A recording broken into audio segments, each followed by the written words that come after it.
DePrima, and I'll anchor the day with a 3-hour live panel from 6 a.m. to 9 a.m. on the state of Black women in LA, followed by women talking to women all day long about the issues that matter most.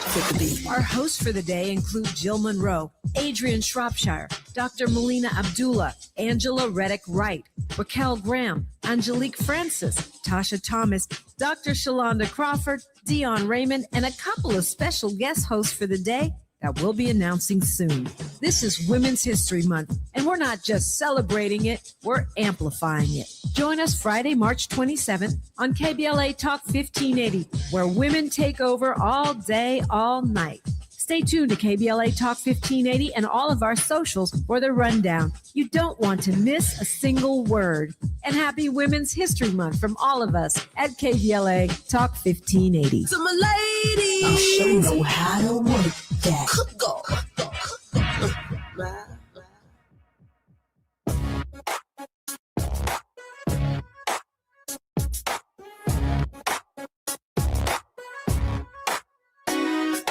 Jesse Jackson Jr. Show. The Jesse Jackson Jr. Show. The Jesse Jackson Jr. Show. The Jesse Jackson Jr. Show. Come on and talk with me. Come on and listen to me. Come on and talk with me. Come on and listen to me. KBLA, Top 1580, download the app.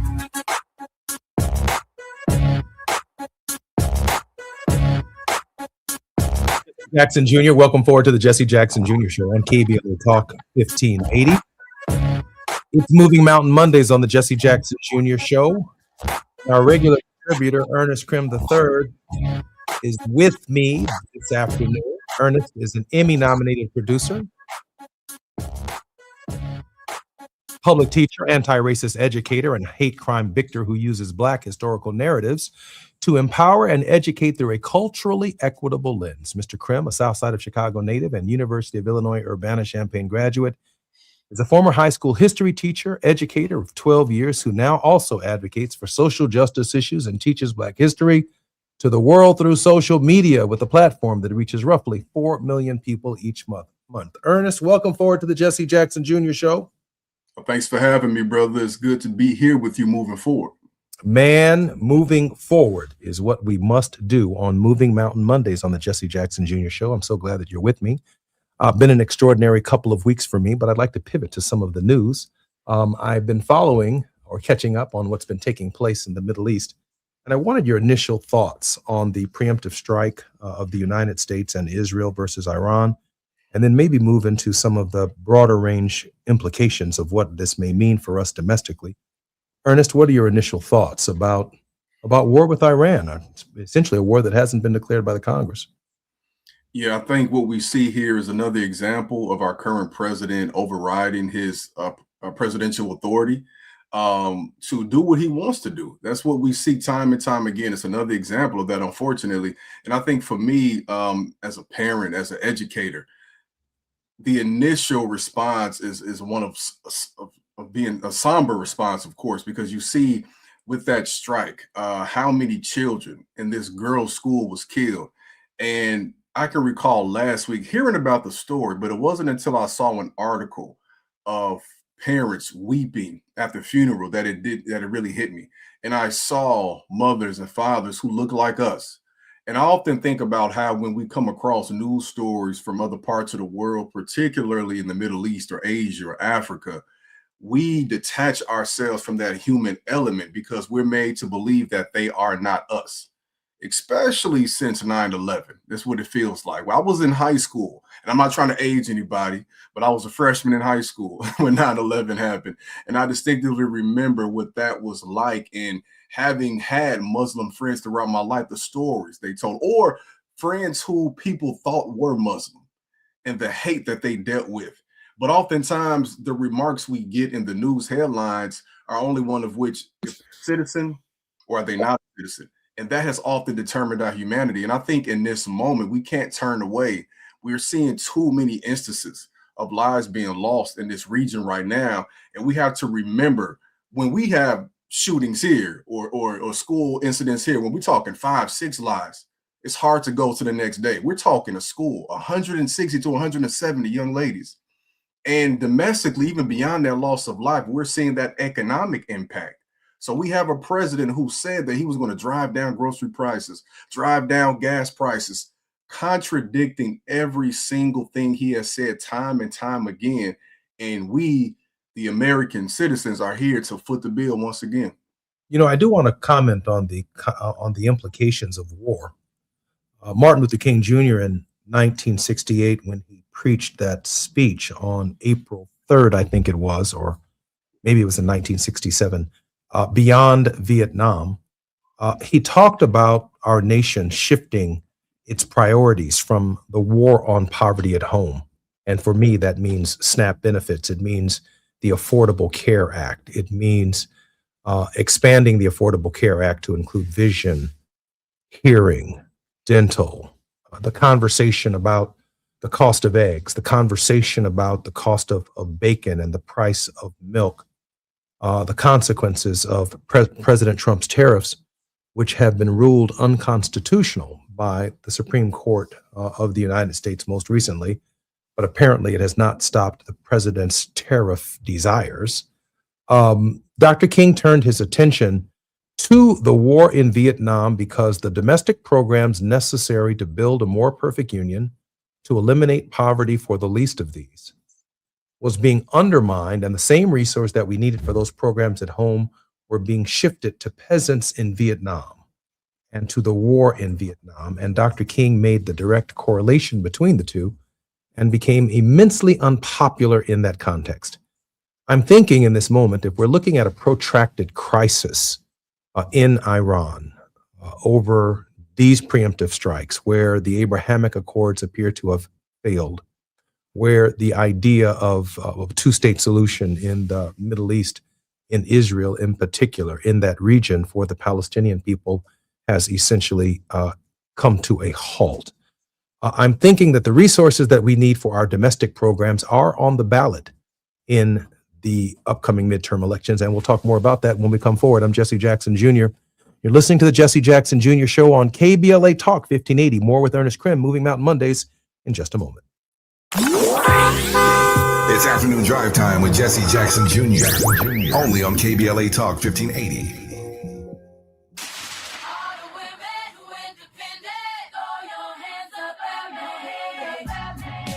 This March, we're turning up the volume on the women who changed everything. KBLA Talk 1580 is proud to celebrate Women's History Month, honoring the trailblazers, truth tellers, and game changers who shaped our world, our culture, and our community. From the freedom fighters to the firsts, from the boardroom to the front lines, from the unsung to the unforgettable. All month long, we're celebrating the stories, the voices, and the conversations that remind us that women, Black women, have always led the way. Don't miss a moment. This is our moment. This is our story. Stay tuned to KBLA Talk 1580, Los Angeles' home for the conversations that matter. I'm your girl, you're my girl, we're your girls. Won't you know that we love you? My perfect day has sand, salt water, and friends. But my moderate to severe plaque psoriasis can take me out of the moment. Now I'm all in with clearer skin thanks to Skyrizi, Risankizumab Riza, a prescription-only 150 milligram injection for adults who are candidates for systemic or phototherapy. With Skyrizi, most people saw 90% clearer skin, and many were even 100% plaque-free at 4 months. Skyrizi is just 4 doses a year after 2 starter doses. Don't use if allergic to Skyrizi. Serious allergic reactions, increased infections, or lower ability to fight them may occur. Before treatment, get checked for infections and tuberculosis. Tell your doctor about any flu-like symptoms or vaccines. Thanks to Skyrizi, there's nothing on my skin, and that means everything.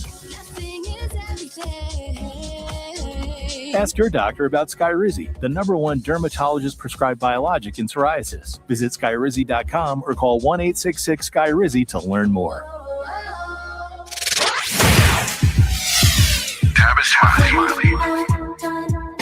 They say time flies when you're having fun. The founding members cohort of the Art of Conversation is almost over. Hard to believe. It's been a joy sharing what I've discovered after nearly 40 years of conversations with presidents, cultural icons, and game changers in every field of human endeavor. If you missed the first cohort, the good news is that we're already planning the next one. Now, the seats will be limited, and those on our waiting list will receive exclusive early access and special discounts not available to the general public. So, if you are ready to transform the way you connect, lead, and build trust, do not hesitate. Go to TavishTalks.com and join the waiting list today. That's TavishTalks.com. The next cohort is coming. Make sure you are in the room.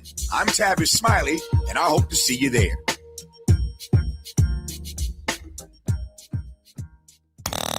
Now back to more of Jesse Jackson Jr. on KBLA Talk 1580. The Jesse Jackson Jr. Show.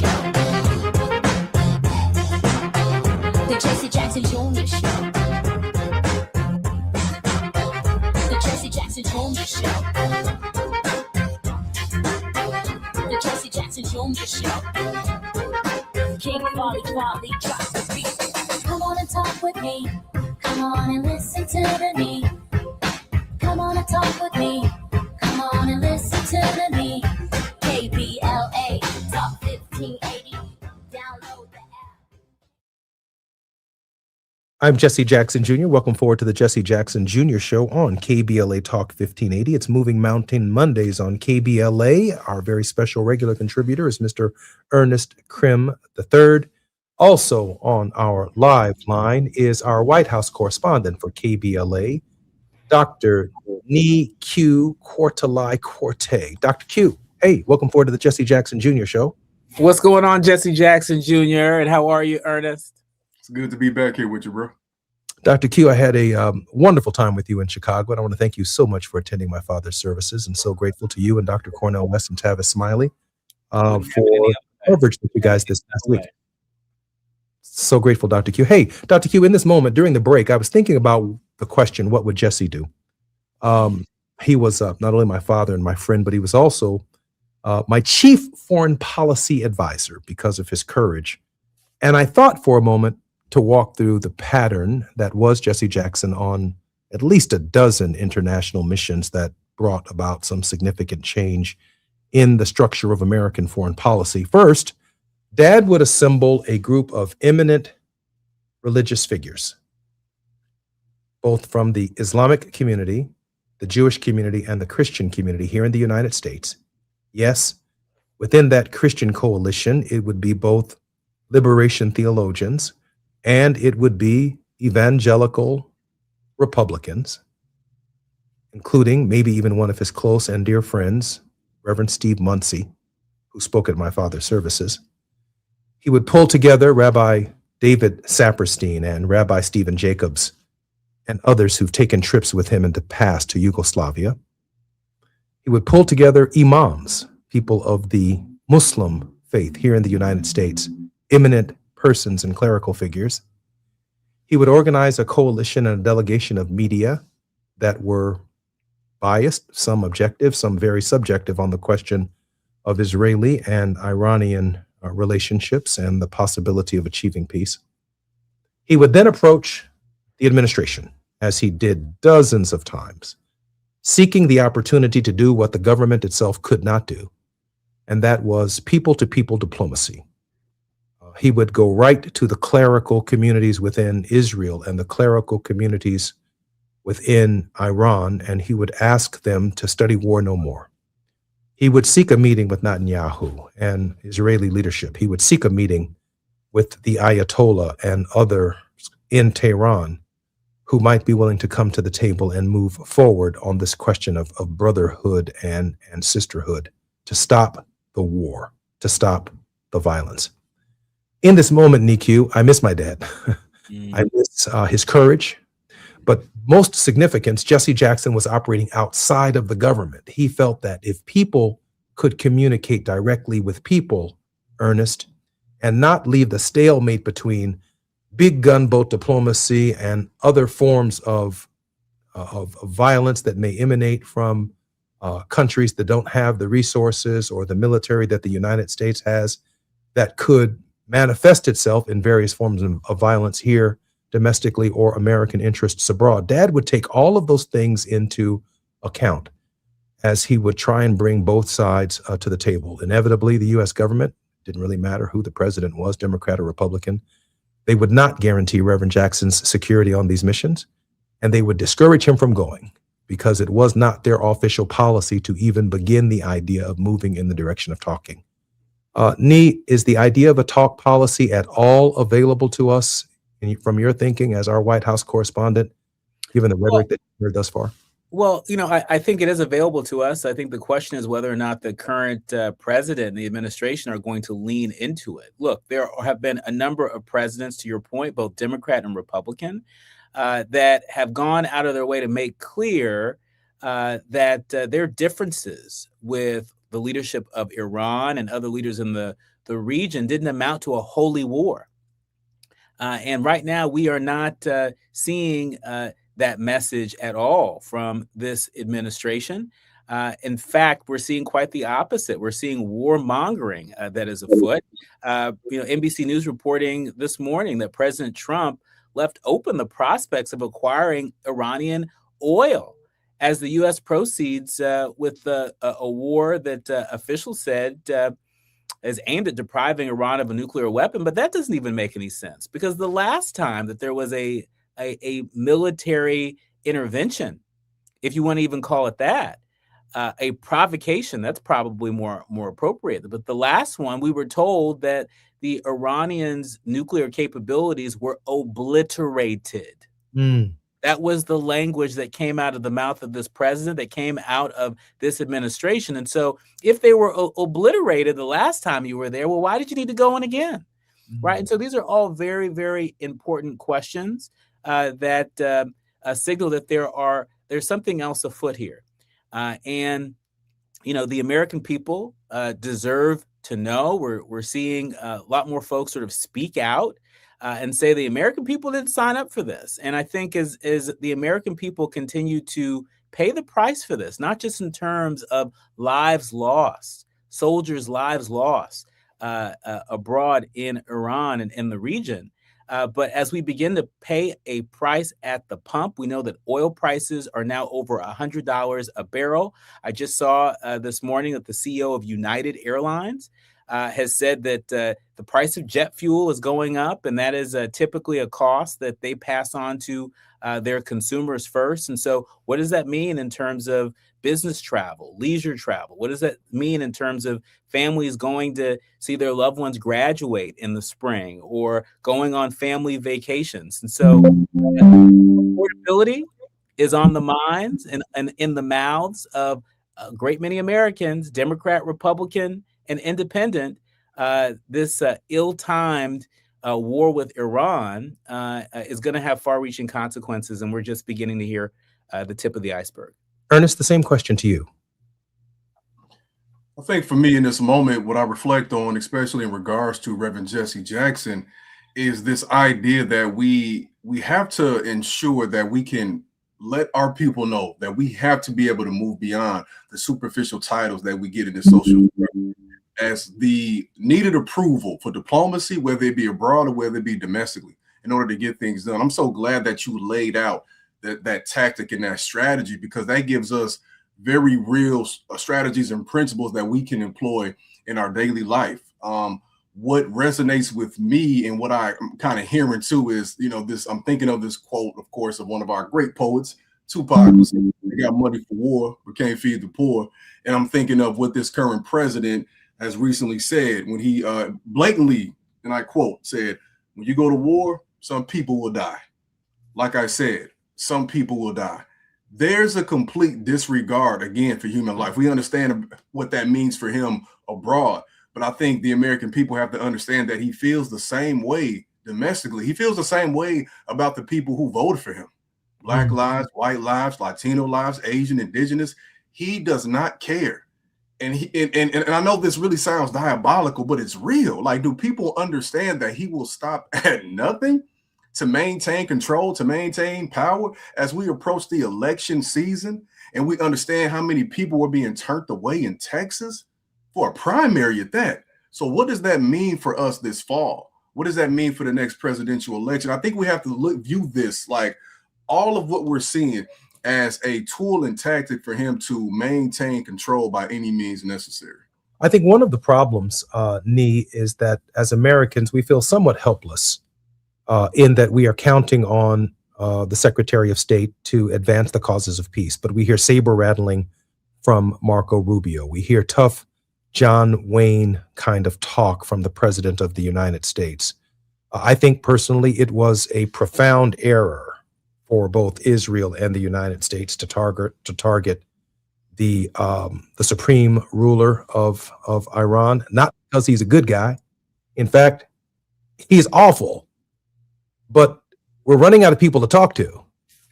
We're running out of people to work with here.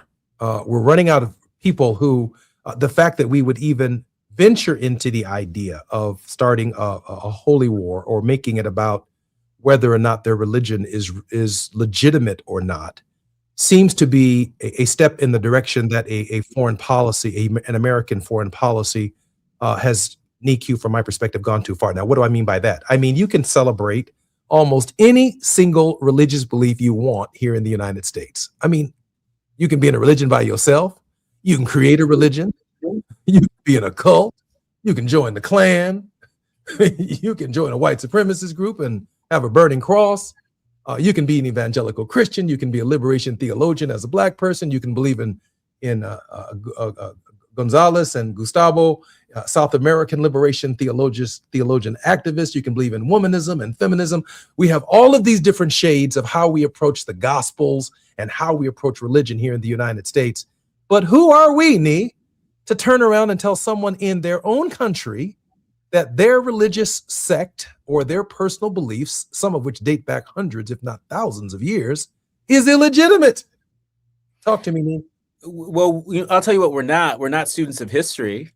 and here we are, making the same errors that the West has made in the region and around the world for centuries.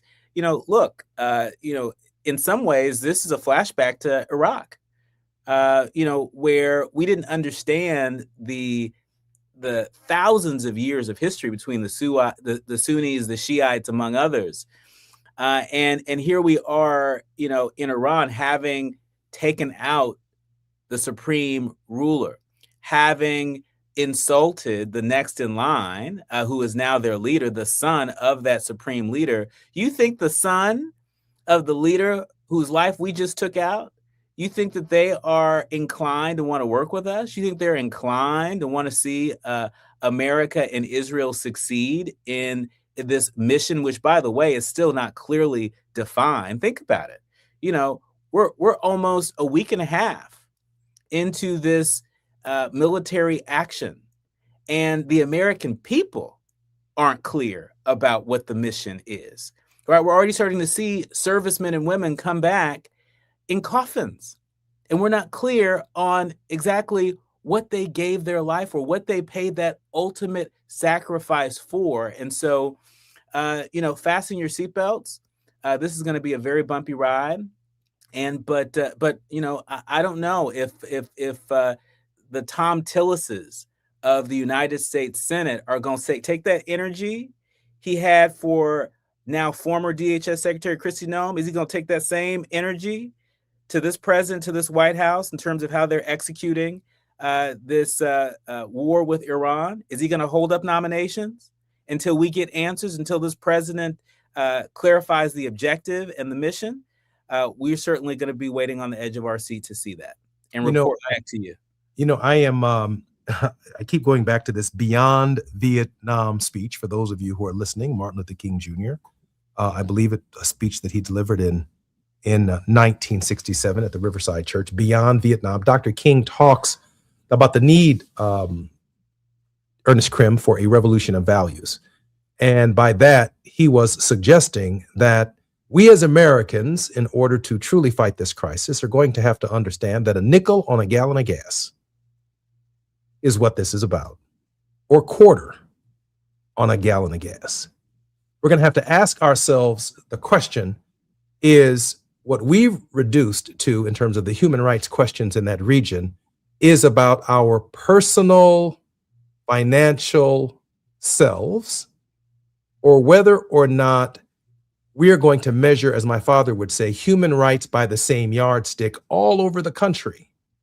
And he said that there was a relationship, Dr. King said, between how we feel about rice and how we feel about what the products in Vietnam yielded and what we were willing to sacrifice in the United States to either reduce that military budget or cut that or stop that war, which, by the way, cost and troubled Kennedy, Johnson, and Nixon's administrations, and ultimately left a generation of Americans without limbs, without parents, without hopes, and an undeclared explanation for why we were there in the first place. Our men and women were coming home, Ernest, saying, why are we fighting this war? I'm Jesse Jackson Jr. We need some clear answers from the administration on why are we in Iran?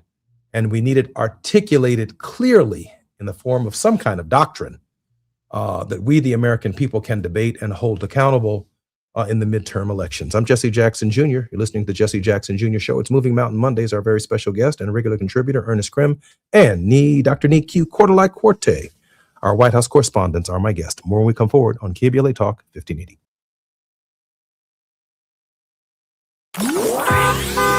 It's afternoon drive time with Jesse Jackson Jr. Only on KBLA Talk 1580.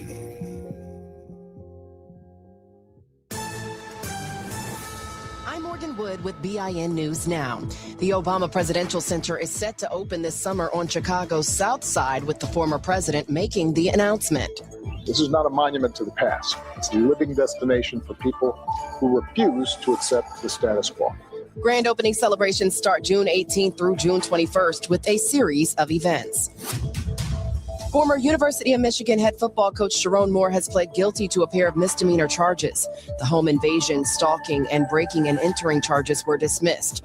Moore will be sentenced on April 14th. And the lineup for Essence's Festival of Culture evening concert series includes Cardi B, Patti LaBelle, and Brandy and Monica Tapped as headliners. Lotto and Kehlani will also perform. The shows take place from July 3rd through the 5th at Caesars Superdome in New Orleans. Get BIN News Now on demand 24/7 on the iHeartRadio app. Head to Waba Grill weekdays after 3 p.m. for their $5 happy hour and try their new chili crisp dumplings. Bold, crunchy, and tossed in a fiery crisp, paired with a premium Waba beverage drink like their authentic Thai tea. Get both for just $5 only at Waba Grill. It's for you. This is the KBLA Sports Minute with Ray Richardson. The Lakers beat the New York Knicks Sunday without LeBron. He's got an elbow injury. Luka Doncic dropped 35 points in the Lakers' 110-97 win at Crypto.com. The Clippers play the Knicks tonight at the Intuit Dome in Inglewood. The Clippers are 31-32. A win tonight puts them at 500 for the first time since November 3rd when they were 3-3.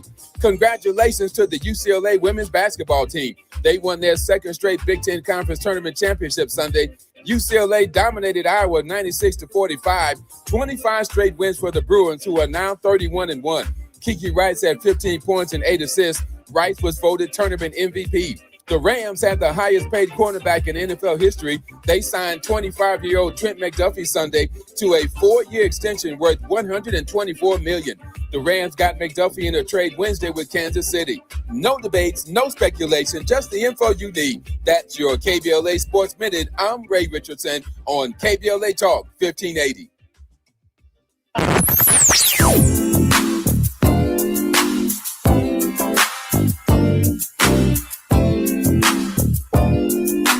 This is KBLA Talk 1580. Talk radio.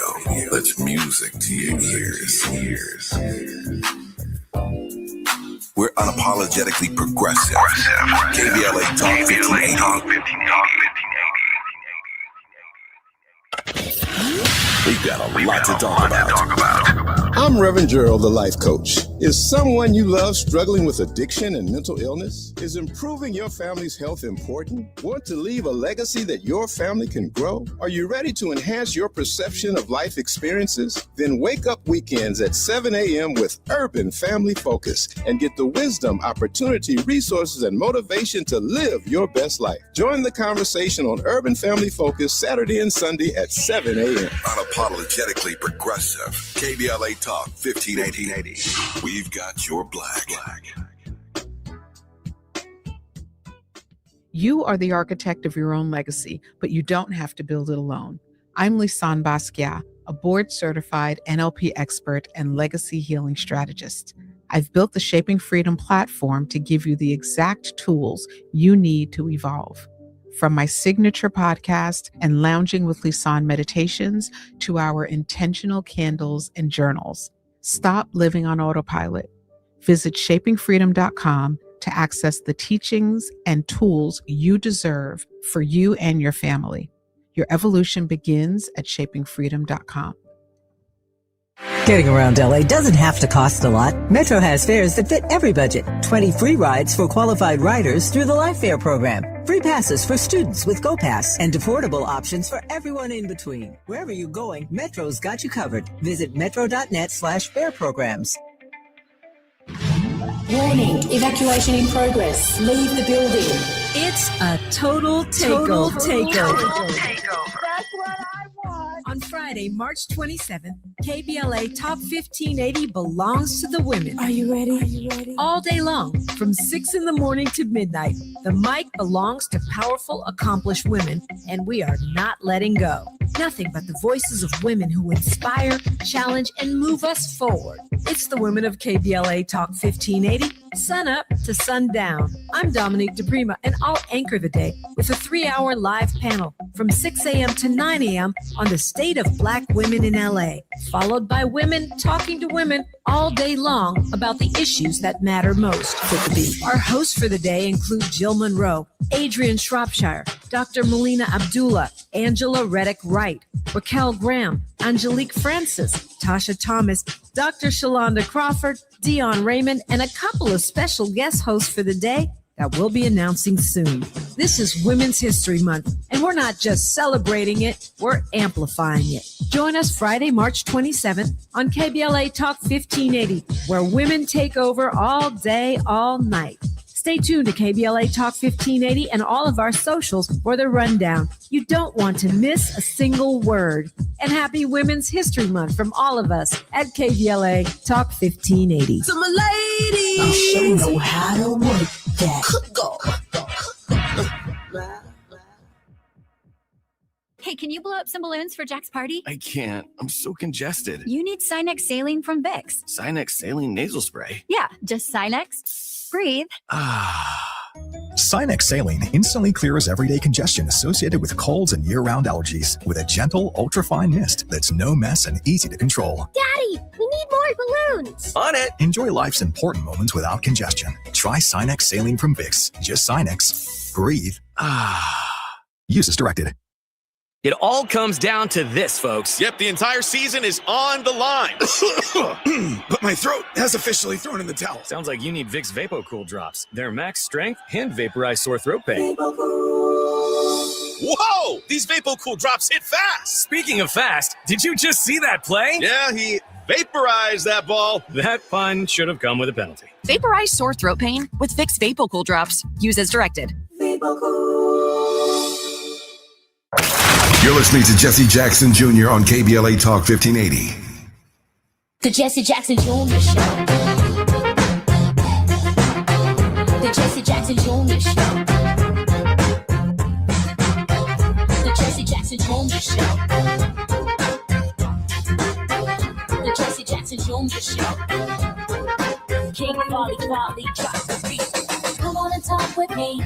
Come on and listen to me. Come on and talk with me. Come on and listen to me. KBLA Talk 1580. Download the app. I'm Jesse Jackson Jr. Welcome forward to the Jesse Jackson Jr. Show. It's Moving Mountain Mondays. Our very special regular contributor, Ernest Krim III, who also has been on HBO, Hulu, Disney, Paramount, and the History Channel. is our regular contributor. Ernest, welcome forward to the Jesse Jackson Jr. Show. Thanks again for having me, brother. I'm also grateful that our regular communicator, sponsor, and participant and host of A More Perfect Union on KBLA, Dr. Nee Cordelai Corte, Dr. Q, is joining us for part of this hour. Dr. Q, welcome forward to the Jesse Jackson Jr. Show as well. Oh, he had to hop off. He'll be right back. I do have a question, Ernest, because I think in this hour, when we think about what's taking place in that part of the world, I have to ask the question, who is shuttling back and forth between Tehran and Jerusalem, making offers, conditions, discussing peace, discussing options? We know it's not Marco Rubio. I mean, we know it's not the Secretary of State, even though that's like kind of the Secretary of State's job. We know it's not the U.S. ambassador to the United Nations, although one could conceivably argue that that would be a great role for a U.S. ambassador to the United Nations to be trying to advance peace, because peace is in the interests of the United States in that part of the world, and the possibility of a regional conflict could be devastating to our interests as well as the global economy. I know this is where my dad would be, so I'm not even miffed about that. I've written about where he would be in this space. So courage is obviously missing. But I'm wondering, even on the other side of the political ledger, whether it's Gavin Newsom or whether it's Ms. Whitmer or whether it's Governor Wes Moore, you know, what Jesse Jackson Sr. brought to the equation was the kind of courage that was beyond politics to risk for peace. And I remember one of my former colleagues, Governor Richardson, who was Congressman Richardson when I had the privilege of serving and meeting with him, also presidential candidate Richardson, also engaged in this kind of citizen diplomacy, this kind of relationship diplomacy to get people to the table. Can you think of anybody in the current environment who, you know, outside of the government could engage a people-to-people diplomacy that could bring the country and the world together, at least as a jump-off point? Brother, it is very hard to conceive of somebody with access to power that could do something like that, especially on par with your father. And I think that what we have to understand too about replacing somebody like that, not even replacing, but having someone follow in those footsteps, I should say. This is, you know, I grapple with if this is something that can be taught, or if this is something that people are born with that's molded, you know? And I think that some of our folks, whether it be elected officials or whether they be charismatic leaders, revolutionary leaders, and otherwise an activist, if they are being molded appropriately to be this solution. I think that what we've seen with the history of what your father has done with brokering deals and getting hostages released and helping them understand that we as Black folks have nothing to do with this, those types of things have to be considered, because I would imagine if I was someone in these regions right now and I understand what is viewed as the face of America and what this has done to my country in terms of the casualties, I'm looking at articles now saying over 1,200 Iranians already, 1,200 gone, right, within this past week or so. When I juxtapose that to who is more likely or most likely to be on the receiving end of that domestically, those are the types of people I want to align with. Just like we know they released Black hostages and women back in the day, to me, it has to be just like forward facing, not to simplify this, but it would make more sense if it was somebody like a Wes Moore who fit that profile. Because if I'm looking at a Gavin Newsom or anyone else, regardless of their politics, visually, I'm already threatened because of who you look like. And we understand that picture, that portrait of American imperialism has, based on history, based on what we see with the exception of one president, we're talking white males.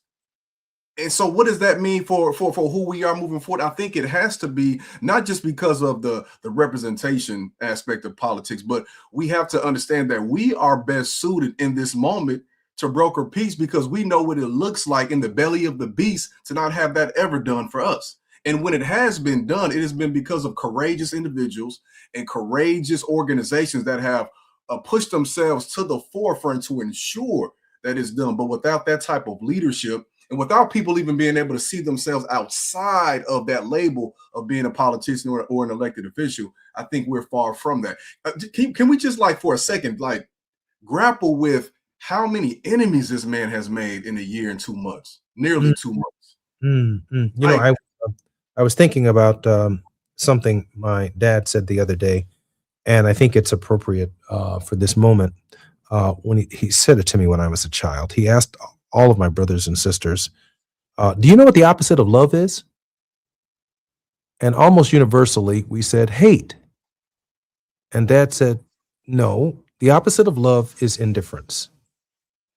And he said, if I love you, there's positive energy from me to you. It may be unconditional. It may be of the eros, the philia, or the agape kind of love, but there's positive energy. If I hate you, there's negative energy, which means I can, as Bruce Lee said, I can intercept your intentions. And by intercepting your intentions, I can respond appropriately. And I can move someone who hates me into someone who might be considered an enemy, but actually turn them into what he called a frenemy. Dr. Key called them frenemies. Potential enemy is a potential friend if we approach the subject correctly, offer a helping hand every now and again, and find out what it may have been that you did to make them perceive you that way. You could overcome it. But a reckless disregard for someone's existence is indifference. You are not even human. You're not even human. I don't have to talk to you. I don't have to look at you in your face. I don't have to acknowledge your self-worth or your existence. Hence, I am somebody. So much of my dad's work was challenging indifference, where people's lives actually do matter, and that we don't take a position that they don't matter, or that we see buildings and real estate, but we don't see people who dwell therein, whether it's in New York or whether it's in the Gaza Strip. That's my dad. That's who my dad was. He was in a war with indifference. And when I studied Dr. King's writing, so much of his struggle was helping people distinguish between love and hate. And Dad, because of his own rearing, his own experiences, and the life that he lived, including the rejection that he experienced, he moved beyond the love and hate debate to the love versus indifference debate. And in the indifference space, everyone's life matters, and therefore all of us have to be at the table. I'm Jesse Jackson Jr., more with Ernest Krim, including his word of hope. For a few more questions when we come forward on KBLA Talk 1580. It's Moving Mountain Monday. It's Moving Mountain Monday. If you're stuck in traffic, we can at least bring you up to speed on the news of the day. You're listening to Jesse Jackson Jr. only on KBLA Talk 1580.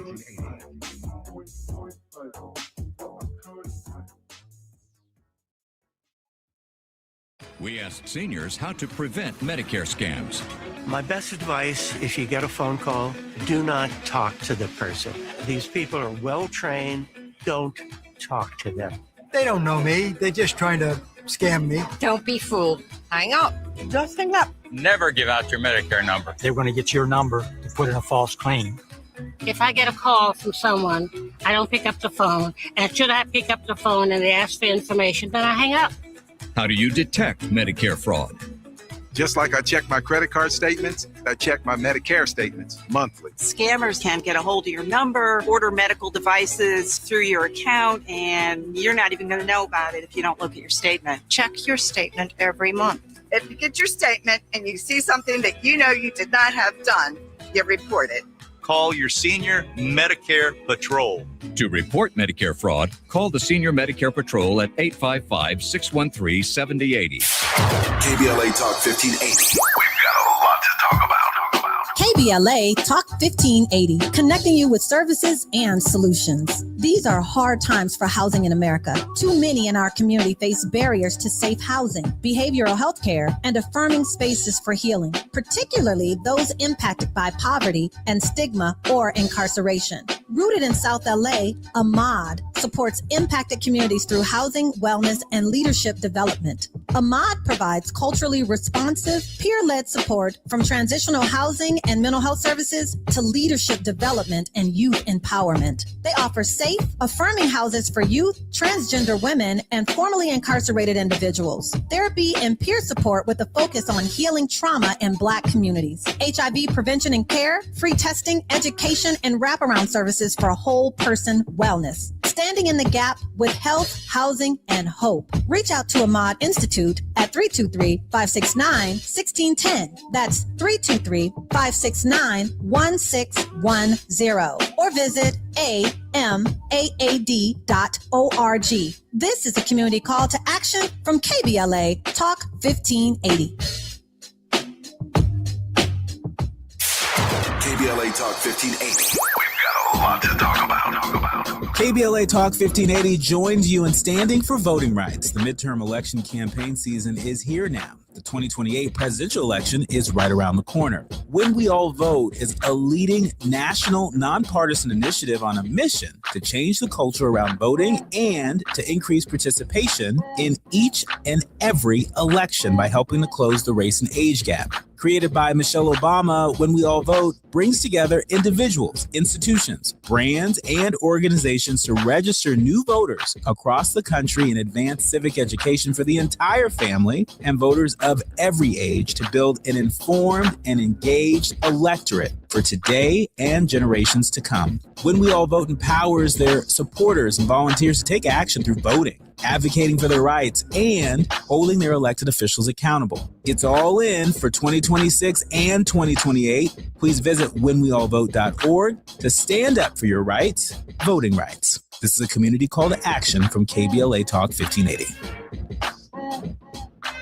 Did you know about 1 in 3 people with plaque psoriasis may also develop psoriatic arthritis, which causes joint pain, stiffness, and swelling? Does this sound like you? Listen to what it sounds like to be a million miles away. Tremfya guselkumab, taken by injection, is a prescription medicine for adults with moderate to severe plaque psoriasis who may benefit from taking injections or pills or phototherapy, and for adults with active psoriatic arthritis. Serious allergic reactions and increased risk of infections and liver problems may occur. Before treatment, your doctor should check you for infections and tuberculosis. Tell your doctor if you have an infection, flu-like symptoms, or if you need a vaccine. Imagine being a million miles away. Explore what's possible. Ask your doctor about Tremfya. Visit tremfya.com or call 1-800-526-7736. Now back to more of Jesse Jackson Jr. on KBLA Talk 1580. The Jesse Jackson Jr. Show. The Jesse Jackson Jr. Show. The Jesse Jackson Jr. Show. The Jesse Jackson Jr. Show. King Volley drops the beat. Come on and talk with me. Come on and listen to me. I'm Jesse Jackson Jr. Welcome forward. Come on and listen to me. Jesse Jackson Jr. Show on KBLA Talk 1580. Our very special regular contributor, Ernest Krim III, has created content for companies such as HBO, Hulu, Disney, Paramount, and the History Channel.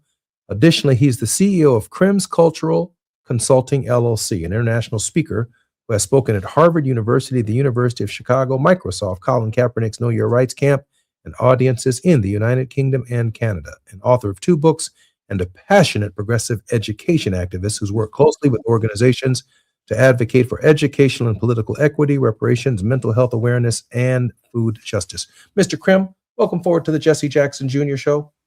Hey, thanks again for having me for such a timely conversation, brother. Ernest, let me ask you this question. What is your generation saying about the possibility of boots on the ground and the possibility of going to war? I think there's an understandable level of frustration because people, I think more than ever, we are explicitly aware of the impact the president can have.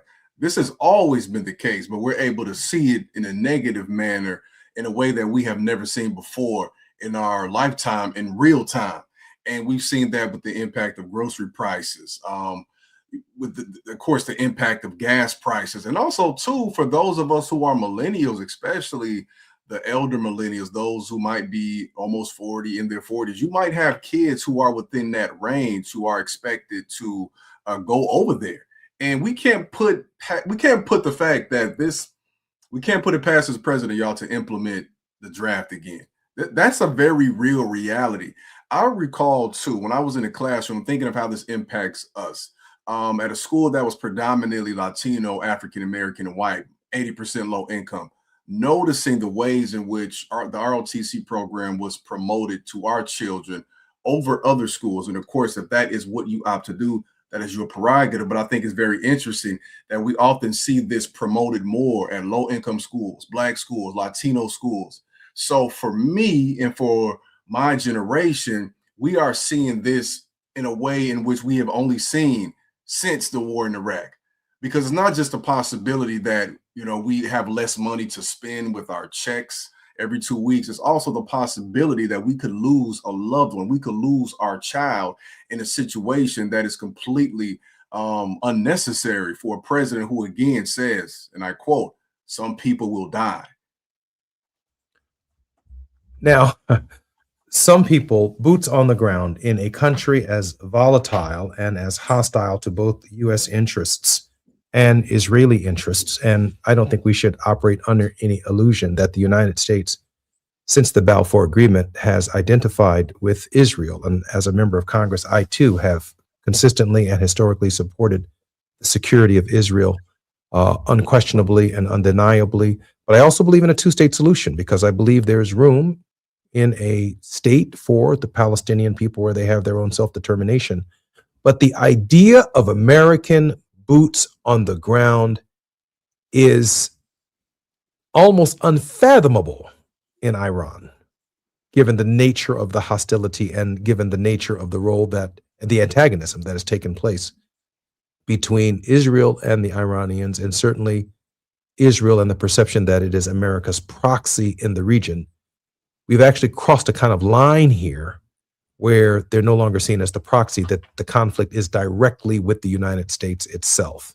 And that, from my perspective, is a line that we probably diplomatically should never have crossed. We've done everything that we can to provide Israel with the security that she deserves, and we must continue to provide her with the security that she deserves. But the idea that the United States might have boots on the ground in Iran for your generation and the generation beneath you has to be an amazingly shocking manifestation of what's taking place. Oh, for sure. Because we've, again, as an educator, I think about the perspective in which we teach history. We've been fed this lie, this narrative that things progressively get better with time, this linear aspect of history. And it's the same thing 20 years ago, the same thing 20 years priorly. Like you said about Vietnam, these same things just keep happening.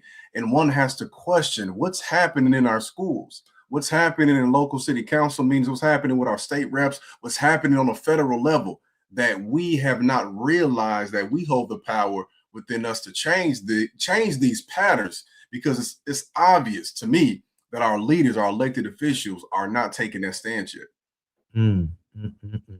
Ernest, we have about 4 minutes before we come forward. A lot has transpired in the world. And I have to say that without my father, it feels like the world is a far more dangerous place today than it was before he left us on February 17th. Ernest, your thoughts about the world we live in and what we must do, ultimately what we must do, those of us who are the living, to bring about the kind of change and the kind of peace and security that all people deserve. Yes, indeed. I would like to start by quoting a Native American proverb. Only when the last tree has been cut down, the last fish been caught, and the last stream poisoned will we realize we cannot eat money. That is a quote that we have to feel and we have to let resonate within us more than any other time. And I know it always feels like more than any other time, because it always is, because we have not steered this in a different direction yet.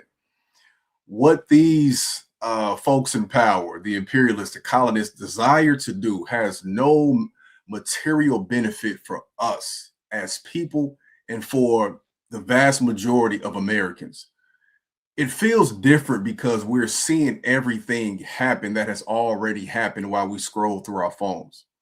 And I want to just remind you, like I try my best to do every week, that the power, that the resolve, that the solutions that we need comes from us collectively being together. In the former school district I taught at, they're making a brave decision to ban cell phones next year. And I know that doesn't seem like it connects with this, but it does. Because what that means to me is there's an opportunity for our children to be in community again the way we used to be and the way we should be. These things happen brick by brick. It can't be solved overnight. So what that means is we have to find ways to make sure everybody's informed in our communities, our neighbors, right? Our doctors, those people at the grocery stores who work with us, the servers at the restaurant. We have to find a way to connect with folks on a grassroots level, start conversations, ask them what they think about certain things, ask them where their head is, offer some information. Because in many communities across this country, y'all, we're talking in local elections, primaries, 10% voter turnout, sometimes less, 15%, 20%, 5% in some places. This is one step we can take to ensure that we don't keep repeating these vicious cycles. We have to be registered to vote, and then we also have to make sure we enact it, and we also have to ensure that we are in community with folks to enact and be the change that we hope to see in the future. I appreciate that word of hope. My very special and good friend, Ernest Krim, has been our regular contributor and continues to be here on the Jesse Jackson Jr. Show. It's Moving Mountain Mondays. When we come forward, Reverend Teresa Hord Owens of the Disciples of Christ Church will be our guest. Reverend Teresa Hord Owens is an iconic historic figure in her own right, the second woman to lead a major denomination and the first African-American woman to do that of a multicultural denomination in the United States. I'm sure she has an interesting perspective on the news and on this subject. More when we come forward on KBLA Talk 1580. KBLA 1580 Santa Monica. I'm Morgan Wood with BIN News Now. The Obama Presidential Center is set to open this summer on Chicago's South Side, with the former president making the announcement. This is not a monument to the past. It's a living destination for people who refuse to accept the status quo. Grand opening celebrations start June 18th through June 21st with a series of events. Former University of Michigan head football coach Sharon Moore has pled guilty to a pair of misdemeanor charges. The home invasion, stalking, and breaking and entering charges were dismissed. Moore will be sentenced on April 14th. And the lineup for Essence's Festival of Culture evening concert series includes Cardi B, Patti LaBelle, and Brandy and Monica Tapped as headliners. Lotto and Kehlani will also perform. The shows take place from July 3rd through the 5th at Caesars Superdome in New Orleans. Get BIN News Now on demand 24/7 on the iHeartRadio app. Head to Waba Grill weekdays after 3 p.m. for their $5 happy hour and try their new Chili Crisp dumplings. Bold, crunchy, and tossed in a fiery crisp paired with a premium Waba beverage drink like their authentic Thai tea. Get both for just $5 only at Waba Grill. It's for you. This is the KBLA Sports Minute with Ray Richardson. The Lakers went over New York Sunday, moved them into a tie for 5th place with Denver in the Western Conference. The Lakers have 18 games remaining in the regular season to stay among the top 6. Teams finishing 7 through 10 have to go through the play-in round to make the playoffs. Next game for the Lakers is Tuesday night at home against Minnesota. Since moving to the Big Ten Conference 2 years ago, the UCLA women's basketball team is 34-2. UCLA has won 24 straight games against Big Ten opponents. They haven't lost a conference game since USC beat them on March 1st, 2025. UCLA, the number 2 team in the country, is 31-1. After beating Iowa Sunday to win the Big Ten tournament, the Bruins are assured of getting one of the 4 number 1 seeds in the NCAA tournament. The brackets will be announced next Sunday. No debates, no speculation, just the info you need. That's your KBLA Sports Minute. I'm Ray Richardson. More news, opinions, and conversation when we come forward on KBLA Talk 1580. Warning, evacuation in progress. Leave the building. It's a total takeover. That's what I want. On Friday, March 27th, KBLA Talk 1580 belongs to the women. Are you ready? All day long, from 6 in the morning to midnight, the mic belongs to powerful, accomplished women, and we are not letting go.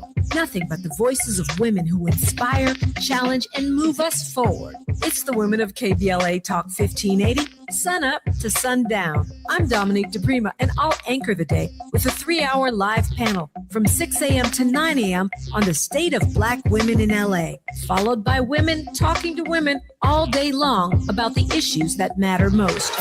Our hosts for the day include Jill Monroe, Adrian Shropshire, Dr. Melina Abdullah, Angela Reddick Wright, Raquel Graham, Angelique Francis, Tasha Thomas, Dr. Shalonda Crawford, Dion Raymond, and a couple of special guest hosts for the day that we'll be announcing soon.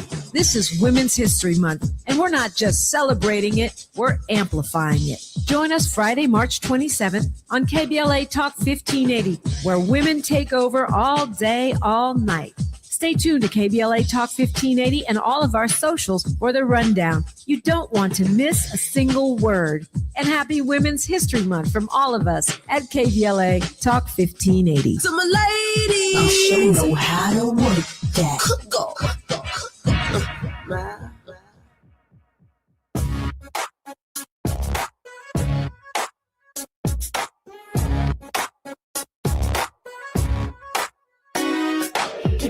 Jackson Jr. Show. The Jesse Jackson Jr. Show. The Jesse Jackson Jr. Show. The Jesse Jackson Jr. Show. Come on and talk with me. Come on and listen to me. Come on and talk with me. Come on and listen to me. KBLA Talk 1580. Download the app. I'm Jesse Jackson Jr. Welcome to our second hour, The Faith Not to Fall, with Reverend Teresa Hord Owens. Teresa Hord Owens is the General Minister and President of the Christian Church Disciples of Christ in the United States and Canada, and author, advocate for the church living out its calling. She's the first person of color and second woman to lead the denomination. Since her election in 2017, Reverend Hord Owens' ministry actively reflects the disciples' priority of being an anti-racist church, being a movement of wholeness, welcoming all to the Lord's table as God has welcomed us. In keeping with the disciples' historic commitment to Christian unity, she serves in leadership at the National Council of Churches as the treasurer of the governing board and a member of the World Council of Churches Central Committee. Madam President, welcome forward to the Jesse Jackson Jr. Show, more specifically to your show, The Faith Not to Fall, with Reverend Teresa Hord Owens. Thank you for having me. It's good to be back this week. And Jesse, just want you to know that Walter and I were present at the services on Friday at Salem, and just continue to marvel at the moment that we were all able to witness, and certainly praying for you and your family continuously. So, thank you, Reverend. I appreciate you so much, and certainly my family appreciates all that you have done and all the prayers that you've prayed and the well wishes that everyone has sent through our hour and period of bereavement. My daughter's leaving the country today. She works overseas, and we stopped by Oakwood Cemetery to pay our respects to my father once again. And boy, she had an emotional moment. And grieving is a process, but my father believed we had to push through, and so. That's right. That's right. A process it is. A process it is. Yeah. Process it is. Reverend, some very interesting developments in the world. I've heard some evangelicals most recently say that they even believe that Bethlehem belongs in Israel, and that there's something out here now called a greater Israel that may extend Israel's borders far to the east of where it presently exists under their thinking. From my perspective, this thinking can only be seen as something very destabilizing and very dangerous. Madam President, your thoughts?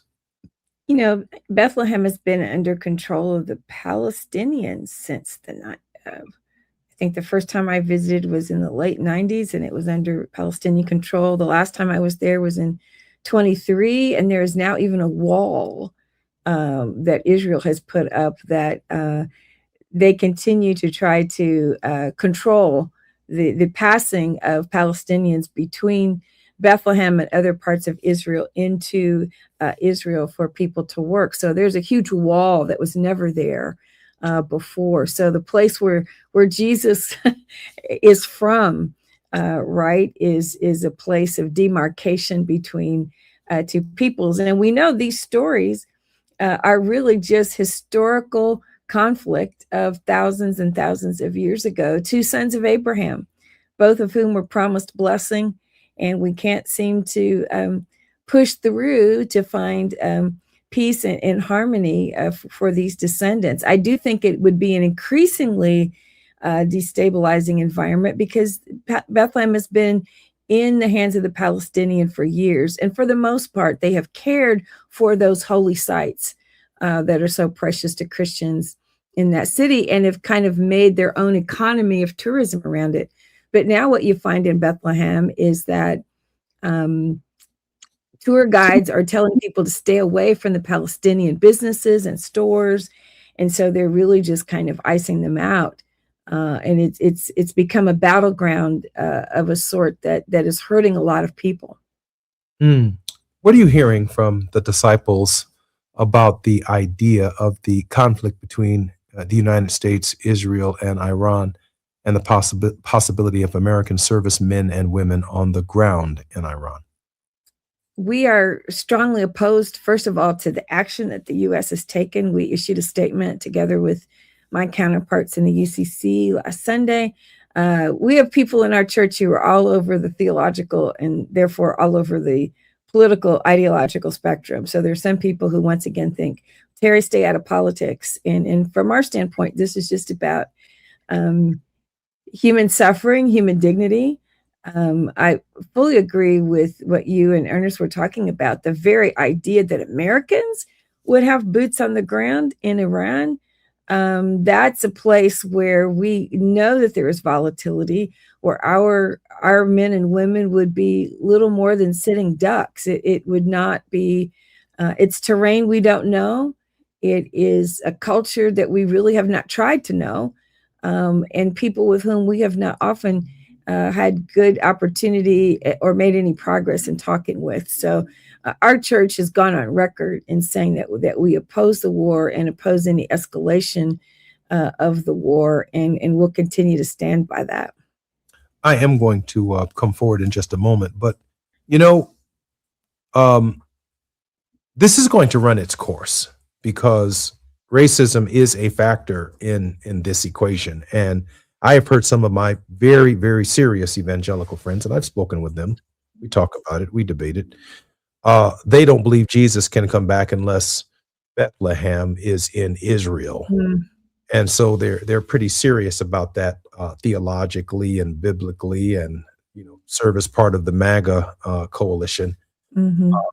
But with that comes the idea that they've got to produce, the end of evangelicalism has to produce a white Jesus at some point in time. It just has to, or it doesn't work. And so it can't be a Palestinian Jesus. It can't be a Jesus of color. It has to be a European Jesus, and it needs to be born in Bethlehem. And so they're kind of stuck in that space. I'm Jesse Jackson Jr. It's complicated. Life is complicated. More when we come forward on KBLA Talk 1580, The Faith Not the Fall, with Reverend Teresa Hord Owens on KBLA Talk 1580.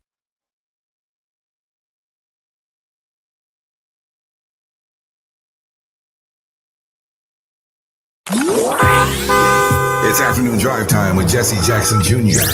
Only on KBLA Talk 1580.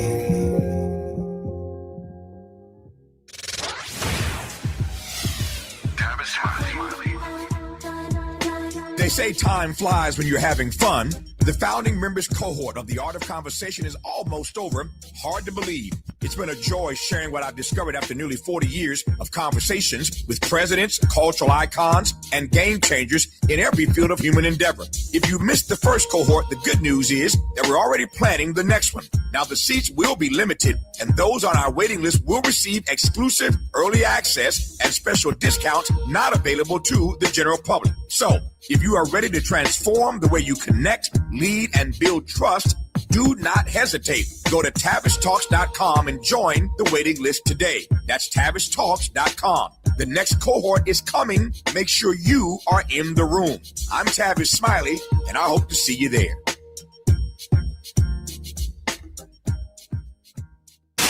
All the women who independent, throw your hands up at me. This March, we're turning up the volume on the women who changed everything. KBLA Talk 1580 is proud to celebrate Women's History Month, honoring the trailblazers, truth tellers, and game changers who shaped our world, our culture, and our community. From the freedom fighters to the firsts, from the boardroom to the front lines, from the unsung to the unforgettable, all month long, we're celebrating the stories, the voices, and the conversations that remind us that women, Black women, have always led the way. Don't miss a moment.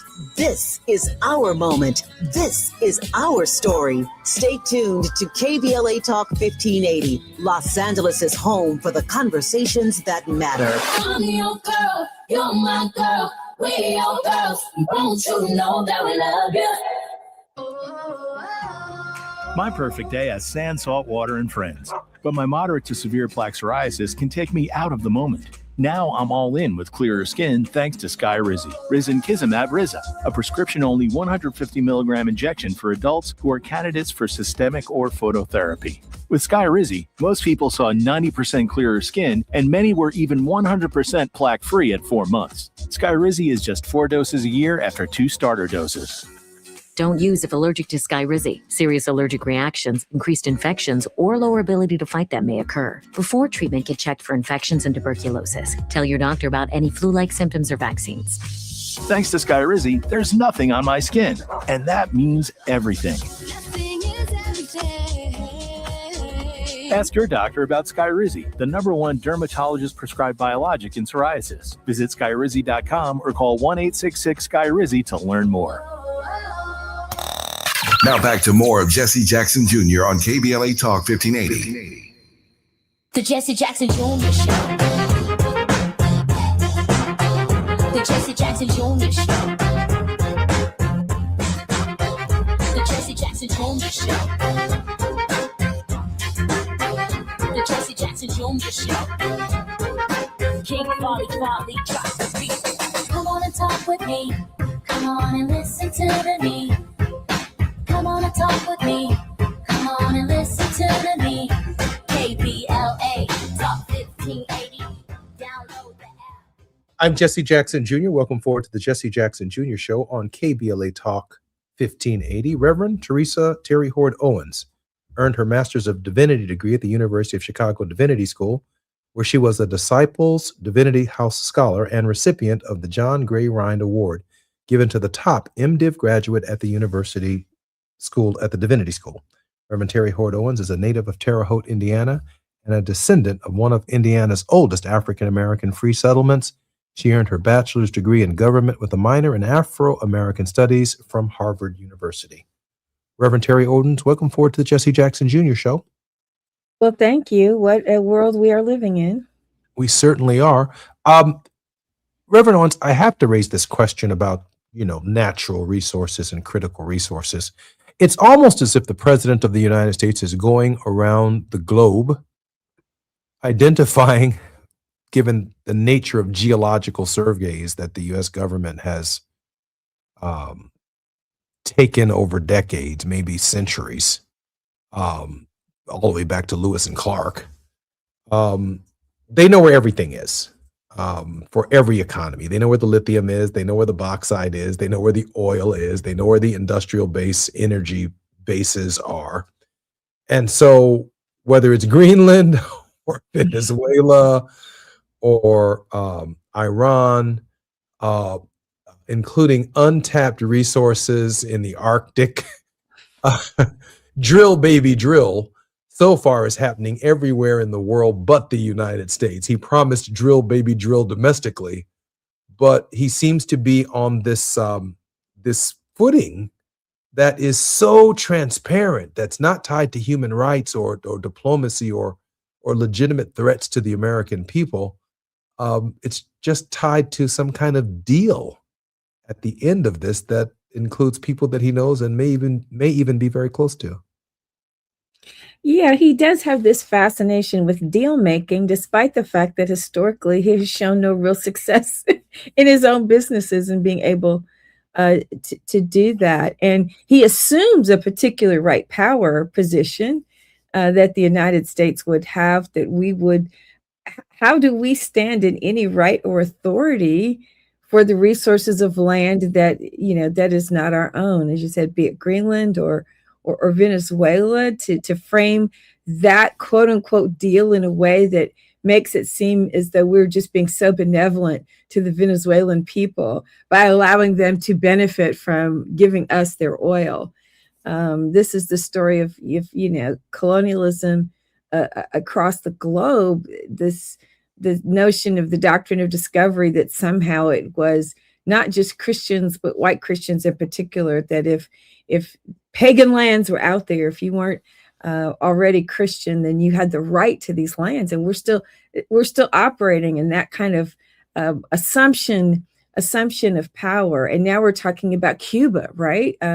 Perhaps we'll go there. I'm not sure what we're looking to. We've already let Cuba basically die on the vine. So what are we getting there? But every deal, as you say, has something to do with an assumption that we have the right to take your resources, that we have the right, and in taking from you, we are kind enough to let it be a good deal for you too. That's usually how he frames things.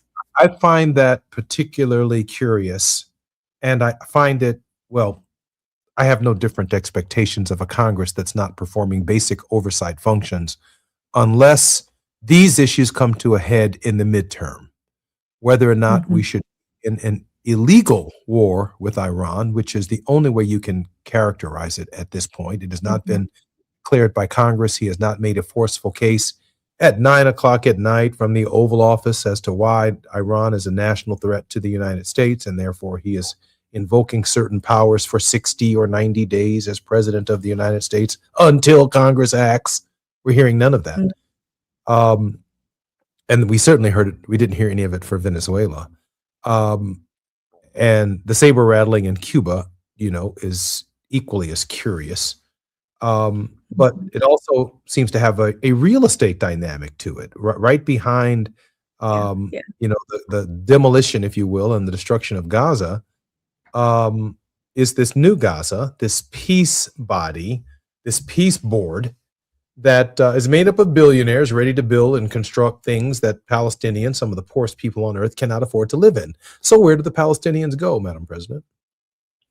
Well, he is already bombing places where the Palestinians were driven out in 1947. There are large numbers of Palestinians in Lebanon. There are settlements in Lebanon. And the places where the Palestinians live in Lebanon, the tragic part of that initial displacement was that they were not allowed to become citizens of any of those nations that took, quote unquote, took them in. They're not citizens of Jordan. They're not citizens of Lebanon. And so the bombing that we see in Beirut, I'm sitting there thinking about the Palestinian communities, Christians, where we visited 2 or 3 years ago. And those folks are already marginalized in those communities. And those countries are already sharing their burden of trying to provide a minimum level of support for those communities. They are marginalized even in those communities. So I don't know where they go. And bombing and then building is not the answer. And again, as I said, he continues to frame these things in terms of areas where he himself has actually not been successful. Trump has put his name on things, but he hasn't been really a successful real estate agent or a successful builder. Madam President, if you were speaking to the President of the United States or to both House and Senate in your own State of the Union address, what would a framework for peace in the Middle East from your perspective and maybe even from your church's perspective look like? I think the only framework for peace first comes with human dignity. In Christianity, we would call it love, but that is not a rosy-posy, kumbaya kind of moment. Love inherently implies respect for another's humanity, and sitting forth and trying to understand if indeed we're called to ensure each other's mutual flourishing.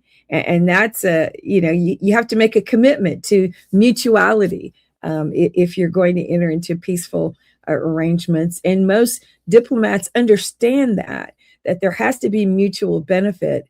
And in the world that we live in, we can no longer assume that the United States is going to operate from a position of total power. But the framework I would give has to begin with mutual respect, mutual understanding of the need for all to flourish, and relationships that honor that particular respect.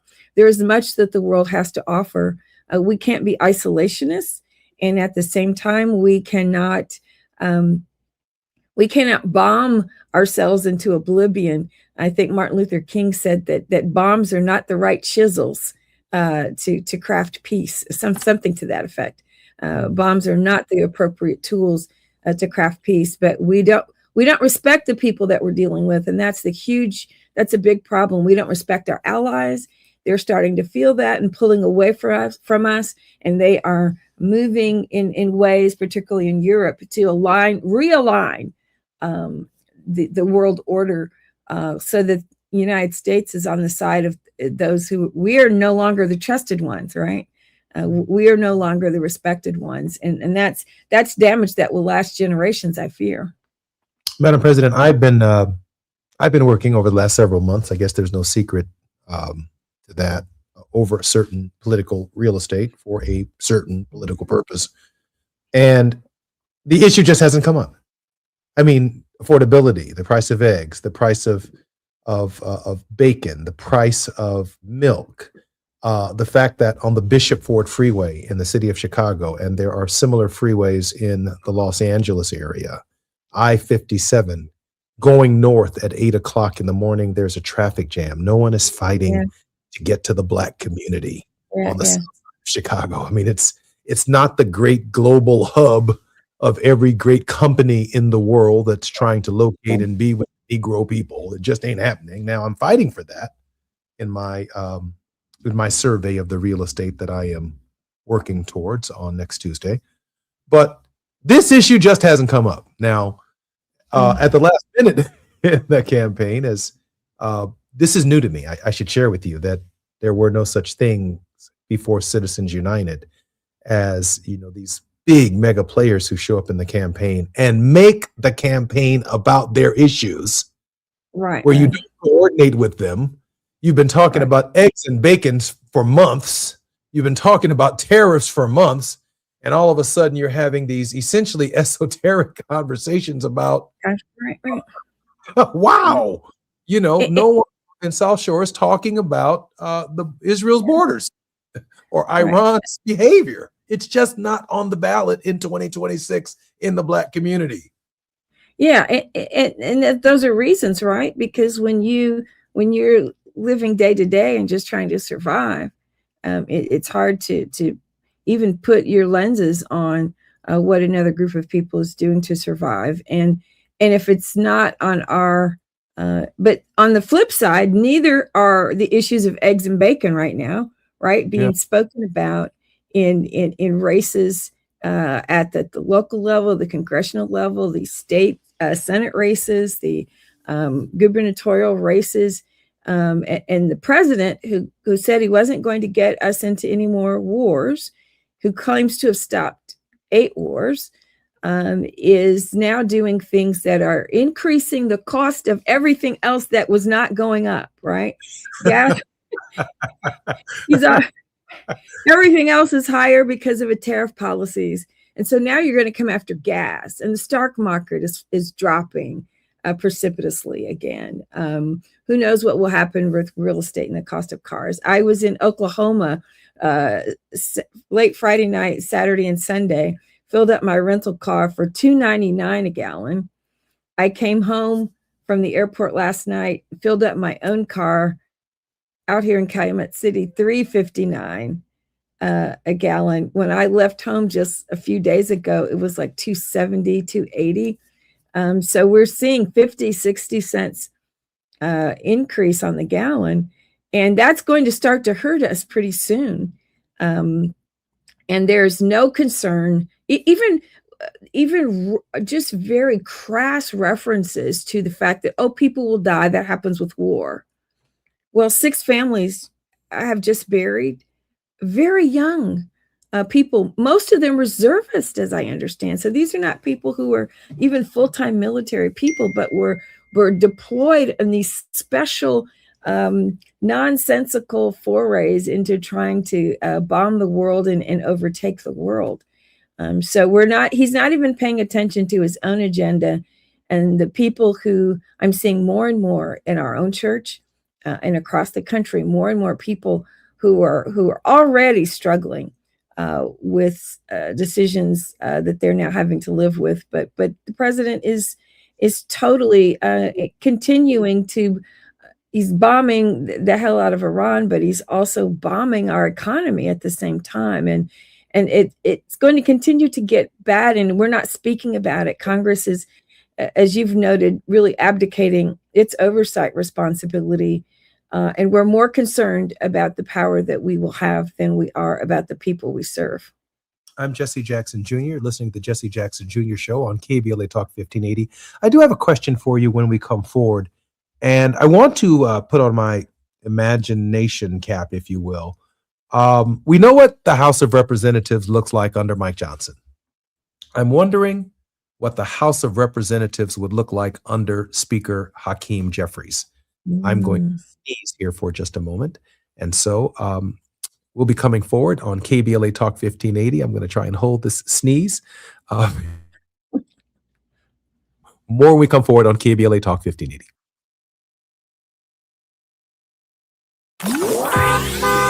It's afternoon drive time with Jesse Jackson Jr.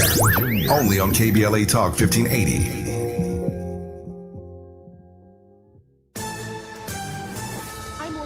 With BIN News Now. Attorney General Pam Bondi says the Department of Justice has charged the 2 alleged ISIS-inspired terrorists who attempted to bomb a protest in New York City. The NYPD says the incident involved 2 IEDs at a weekend protest outside Mayor Zohran Mamdani's home.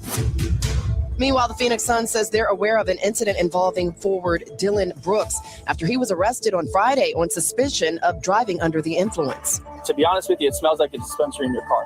So when was the last time you smoked marijuana? Brooks was booked into jail in the Phoenix suburb of Scottsdale and released a short time later.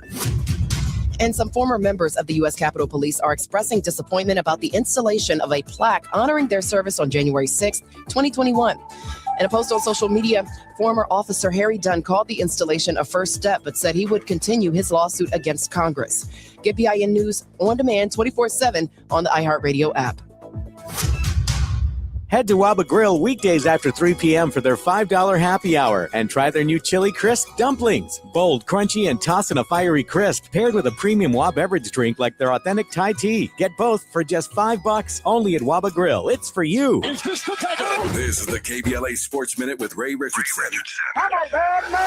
The Lakers went over New York Sunday, moved them into a tie for 5th place with Denver in the Western Conference. The Lakers have 18 games remaining in the regular season to stay among the top 6. Teams finishing 7 through 10 have to go through the play-in round to make the playoffs. Next game for the Lakers is Tuesday night at home against Minnesota. Since moving to the Big Ten Conference 2 years ago, the UCLA women's basketball team is 34-2. UCLA has won 24 straight games against Big Ten opponents. They haven't lost a conference game since USC beat them on March 1st, 2025. UCLA, the number 2 team in the country, is 31-1. After beating Iowa Sunday to win the Big Ten tournament, the Bruins are assured of getting one of the 4 number 1 seeds in the NCAA tournament. The brackets will be announced next Sunday. No debates, no speculation, just the info you need. That's your KBLA Sports Minute. I'm Ray Richardson. More news, opinions, and conversation when we come forward on KBLA Talk 1580.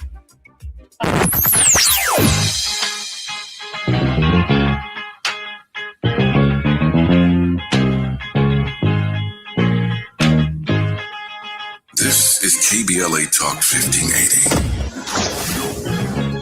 Talk radio. Let's music to your ears. We're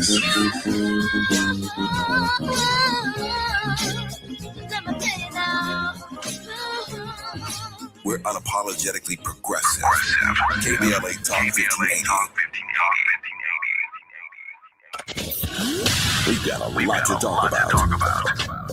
Hi, I'm Zoe Williams, aka the Voice of Reason, encouraging you to join me weekdays from 7 to 9 p.m. for the world's most intriguing relationship radio roundtable. Every night, I facilitate and encourage our loyal listeners to participate in the most engaging relationship discussions you'll hear anywhere. So make it a point to rendezvous with me, Zoe Williams, the Voice of Reason, Monday through Friday, 7 to 9 p.m. Pacific Standard Time.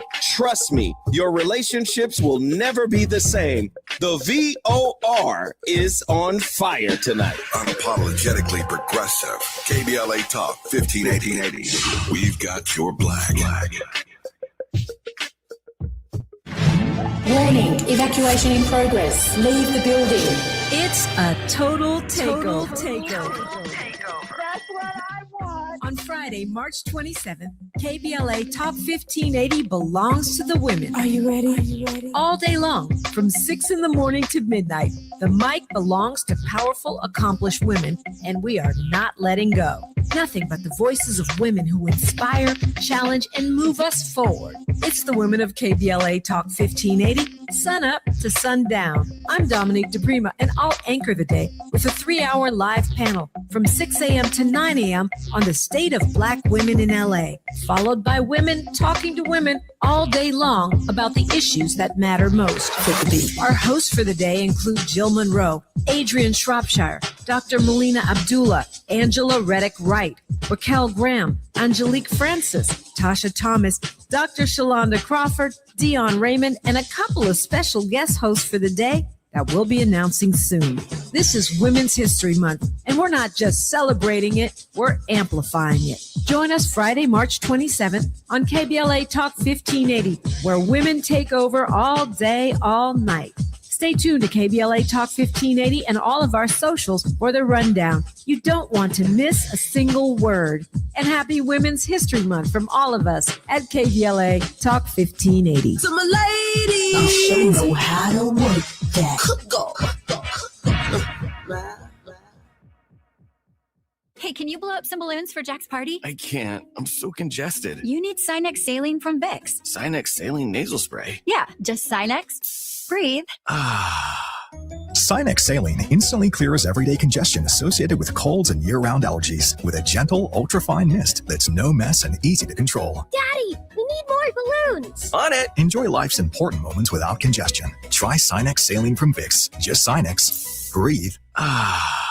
Use as directed. It all comes down to this, folks. Yep, the entire season is on the line. But my throat has officially thrown in the towel. Sounds like you need Vicks VapoCool drops. They're max strength and vaporize sore throat pain. Whoa! These VapoCool drops hit fast. Speaking of fast, did you just see that play? Yeah, he vaporized that ball. That pun should have come with a penalty. Vaporize sore throat pain with Vicks VapoCool drops. Use as directed. You're listening to Jesse Jackson Jr. on KBLA Talk 1580. The Jesse Jackson Jr. Show. The Jesse Jackson Jr. Show. The Jesse Jackson Jr. Show. The Jesse Jackson Jr. Show. King Volley, drop the beat. Come on and talk with me. Come on and listen to me. Come on and talk with me.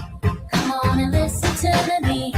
KBLA Talk 1580. Download the app. I'm Jesse Jackson Jr. Welcome forward to the Jesse Jackson Jr. Show on KBLA Talk 1580. The Faith Not to Fall with Reverend Teresa Terry Hord Owens is our regular contributor in this hour. Reverend Teresa Hord Owens is the General Minister and President of the Christian Church Disciples of Christ in the United States and in Canada. She is the first person of color and second woman to lead the denomination since her election in 2017. Reverend Hord Owens' ministry actively reflects the disciples' priority of being an anti-racist church. Reverend Owens, welcome forward to the Jesse Jackson Jr. Show. Good to be with you, my brother. Good to be with you.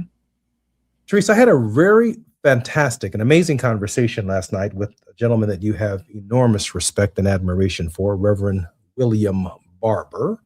Reverend Barber called me and spoke for at least an hour and a half. In fact, I've had a couple of amazing conversations over the last days with Reverend Barber.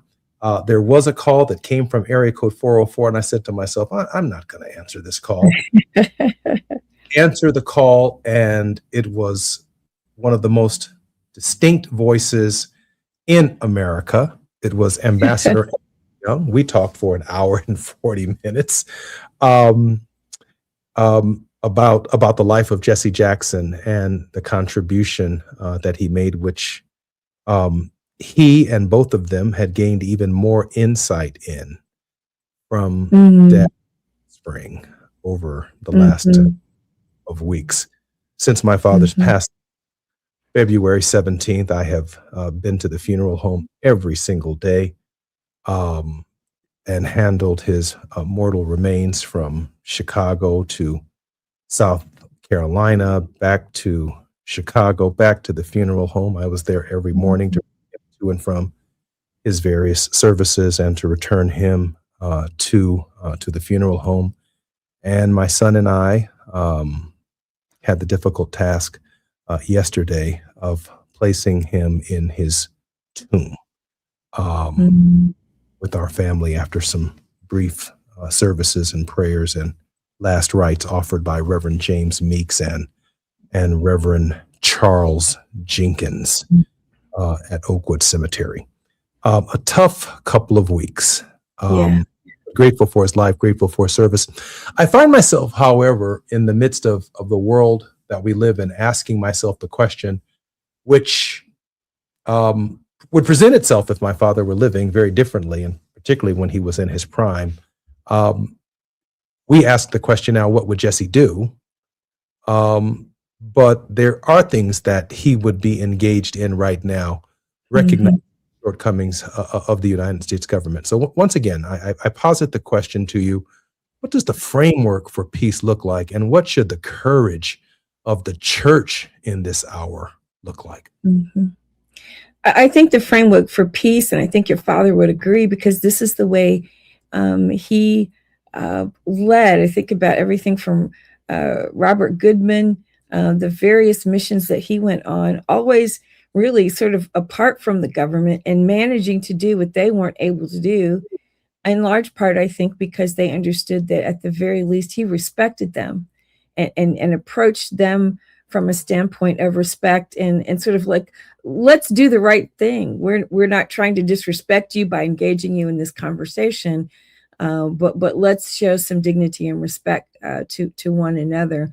And that kind of relationship and a demonstration, the rest of who you are and the rest of what you do also has to reflect that kind of integrity.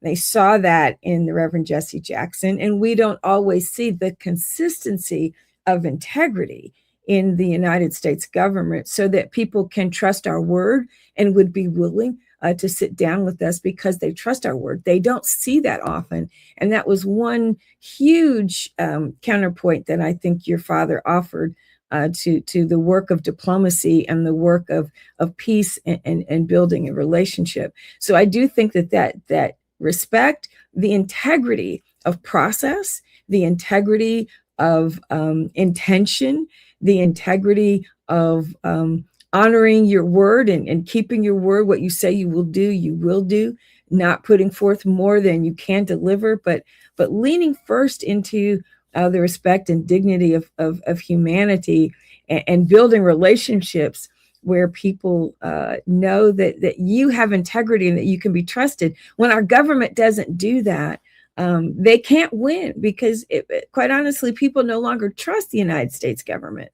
And we are no longer interested enough in the plight of humanity to go around that. I think churches really need to speak up. The call to Christians in a time of crisis for faith and democracy was a huge letter that now has thousands of signatures. It came out on Ash Wednesday. Folks can go to a calltochristians.org, and anyone can sign on to it at this point. We're trying to get people during this holy season to think about ways in which they can show up and advocate for policy changes. Not just, we're called to feed the hungry, we're called to visit the sick and all of those things, but we got to figure out why people are hungry and make sure people have health care. And those things all require policy changes. And it's part of the gospel to do that. And I'm calling both our church and really Christians wherever they are, people of faith wherever they are, to recognize that, first of all, we're American citizens so that we have the right to speak to our government and the right to hold our government accountable. But Jesus said that we were to build this world that was possible because he had come. He modeled for us this love of neighbor, commanded us. You think about it, Jesus broke, I preached yesterday from this text on the woman at the well. Jesus broke all kinds of protocol. He really wasn't interested in observing societal protocol. He was interested in human lives and human flourishing and making sure people were good, that they had what they needed. And churches and people of faith have to be willing to break whatever protocol your church has and understand that we need to be on the streets, on the phones, calling our legislative representatives, working together at the local level with people of other churches, other faiths, to show up and let the people who are running for office understand exactly what we're looking to do. Churches have to quit being afraid or quit being apathetic and saying, oh, politics is not the realm of the church. We're not talking partisan politics. We're talking about speaking up for what is right in the world. And if that's not the realm of the church, I think we could all go home. We're not called just to have programs on Sunday and drink coffee afterwards. We're called to really do some work that will shift both the narrative, but shift the reality for people in our communities. We got to shift the reality, and we can't sit back and just preach about that. We have to actively be working with people who are elected to make these policies and ensure that people that we want are there. You talked about a speaker, Hakeem Jeffries. That won't happen unless we get out and vote and are diligent, and people in religious communities have to at least help us get the vote out. You know, I want to make sure that our listeners are clear on what's taking place here, and I think you just laid it out very clearly. And I know we have about a minute before we come forward. The United States of America under Donald Trump is extracting critical minerals, the wealth of the poorest of the poor throughout the world. Oil in Venezuela, oil in Iran, wherever he goes, Greenland, he's looking for critical minerals. But then he eliminated the United States Agency for International Development, an aid agency that in exchange for their critical minerals would give them seeds to plant, to grow food, to feed their own people. So not only do we want their minerals, we're not even providing them with free seed. Yeah. I'm Jesse Jackson Jr., listening to Jesse Jackson Jr. Show on KBLA Talk 1580. Our very special guest, The Faith Not to Fall, with Teresa Hord Owens. More when we come forward in our final segment on the show. While you're stuck in traffic, we can at least bring you up to speed on the news of the day. You're listening to Jesse Jackson Jr. only on KBLA Talk 1580.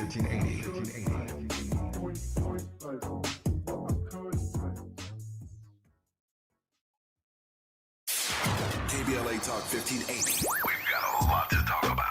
KBLA Talk 1580, connecting you with services and solutions. The Michael's Daughter Foundation is dedicated to inspiring youth and resilience through storytelling, arts, filmmaking, and enrichment programs for youth and families in under-resourced communities and system-impacted individuals. The Michael's Daughter Foundation is a 501c3 nonprofit providing free and low-cost arts programs to youth and families from under-resourced communities, both system-impacted youth and those affected by the incarceration of a loved one. 1 in 43 children in America have a parent incarcerated. 70% of those children are expected to end up in prison. Through filmmaking, animation, theater, and writing, they help young people express themselves, build confidence, and imagine new possibilities. Beyond the arts, they offer financial literacy workshops, emergency support, and scholarships. Because thriving takes more than talent, it takes access. To learn more about the impact of Michael Daughters Foundation and how you can be a part of the movement, please visit their website, michaelsdaughterfoundation.com. This is a community call to action from KBLA Talk 1580. LifeLock, how can I help? The IRS said I filed my return, but I haven't. 1 in 4 tax-paying Americans has paid the price of identity fraud. What do I do? My refund, though. I'm freaking out. Don't worry, I can fix this. LifeLock fixes identity theft guaranteed and gets your money back with up to $3 million in coverage. I'm so relieved. No problem. I'll be with you every step of the way. 1 in 4 was a fraud-paying American. Not anymore. Save up to 40% your first year with promo code NEWS at LifeLock.com. Terms apply. There's no championship league for small business owners, but if there was, you'd be at the top of the standings. Because going pro with Lenovo Pro means you've got the winning formation, one-on-one advice, IT solutions, and customized hardware powered by Intel Core Ultra processors help you stay ahead of the competition. Business goes pro with Lenovo Pro. Sign up for free at lenovo.com/pro. Lenovo. Febreze. As a rideshare driver, I love keeping my car smelling fresh and clean. So when I'm driving, I only trust Febreze car vent clips, featuring 3 distinct intensity settings, because it's that little touch that sets me apart. I can turn the intensity down for subtle freshness, or I can turn it up for when I want lots of scent. So whether it's set to low, medium, or high, with Febreze car, I know my car's going to smell amazing. Which keeps my driver rating right where it belongs. Picking up, Oscar! Indeed presents hires you can't afford to get wrong, like a warehouse operations manager. Where are the forklifts? Sold them. Too expensive. We're using scooters now. So you expect us to move a 2-ton pallet on a scooter? Just lean into it. Put your back into it, people. This is your job for sponsored jobs. This is what happens when you don't sponsor your job on Indeed. Next time, get matched with quality candidates with Indeed sponsored jobs. Visit Indeed.com/hire now and sponsor your job today. Not everything announces itself. Some things simply arrive, and the room is compelled to adjust. This is grooming without apology, without noise, without compromise. Gods and money, organic formulations, clean precision, crafted for skin that does not ask for permission to be felt. Element Cream, a rare hydration layered like an oud at dusk, measured, enduring, unmistakably masculine, moisturizing oil, a quiet revolution, restoring what stress, climate, and time attempts to claim. This is not skincare. It is composure made visible. It is inevitability. Gods and money exist impeccably. Discover the ritual at godsandmoney.com. That's Gods and Money, MONY.com. KBLA Talk 1580. We've got a lot to talk about. Tired of being locked out of job opportunities and shut down by systemic racism? KBLA Talk 1580 stands with you in fighting for the rights of black workers, and we don't back down. The Los Angeles Black Workers Center is a dynamic alliance of workers, organized labor, community-based organizations, clergy, students, and scholars working collectively to improve the position of the black working class. The LA Black Workers Center takes a comprehensive approach to addressing the black jobs crisis. Their programs promote access to quality jobs, racial equity in hiring and retention, discrimination-free job sites, and they prepare black workers for employment in high-wage career track jobs. The LA Black Workers Center supports workers who need help protecting their rights on the job. They give workers access to quality jobs and remove systemic barriers to employment. And they are advocating for a fair deal for black workers in the new Los Angeles City Charter. To sign up for free career readiness training, get involved in organizing, or learn about union apprenticeship programs and trade registries, please visit lablackworkercenter.org. That's lablackworkercenter.org. Together, we can beat the black jobs crisis and build a more equitable Los Angeles. This is a community call to action from KBLA Talk 1580. Now back to more of Jesse Jackson Jr. on KBLA Talk 1580. The Jesse Jackson Jr. Show. The Jesse Jackson Jr. Show. The Jesse Jackson Jackson Jr. Show.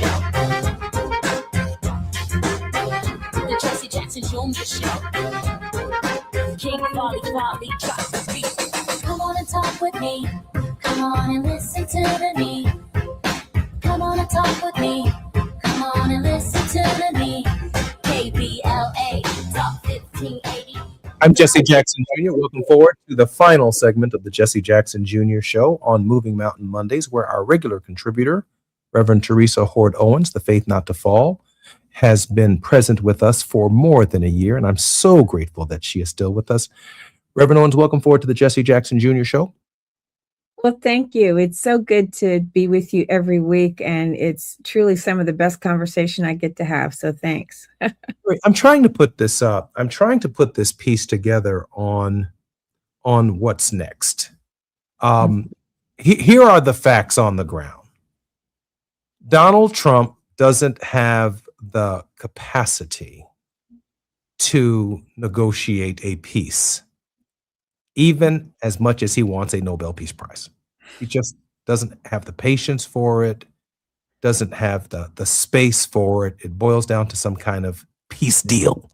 It's got to be a deal. There's a deal in it somewhere, or there's no peace. We know he's a warmonger. We know what he's capable of. We know he's capable of launching preemptive strikes, arresting global leaders, bombing and killing world leaders. We know what he's capable of. We know what Benjamin Netanyahu is capable of as well. So I think we also know what the Iranians are capable of. Those of us who were born in the late mid-60s, I mean, we know who they are. We know what they're capable of when they declare some kind of religious war, or, they put their lives on the line for God, from their perspective, and what the consequences of that can be for civilians around the world and American interests around the world. We know who they are. So we've got these two unmovable forces that are looking at each other down the barrel of a gun. And my father would say, at what point in time do we break the cycle of pain, and how do we do it? Reverend, breaking the cycle of pain.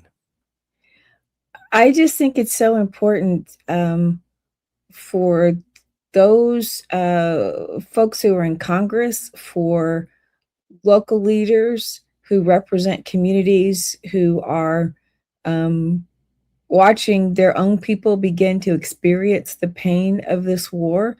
Make no mistake, Americans are already feeling the pain, and it continues to build. The layers of pain are increasing, and if we don't, one by one, wherever we are in this huge small d democratic system in which we live, silence is complicity. And we have to voice the pain and name the pain. You have to name a thing before you can fix a thing. And we have to be sure that those of us who can speak are speaking, and working with the Congress. If the president will listen, we have to apply pressure wherever we can. And not enough of us are willing, I think, to apply that pressure and really name the pain. You spoke of our good friend, Dr. William Barber. One of the first values that he holds in this work is ensuring that the stories of people who are being impacted by the decisions and the policies are able to lift their voices.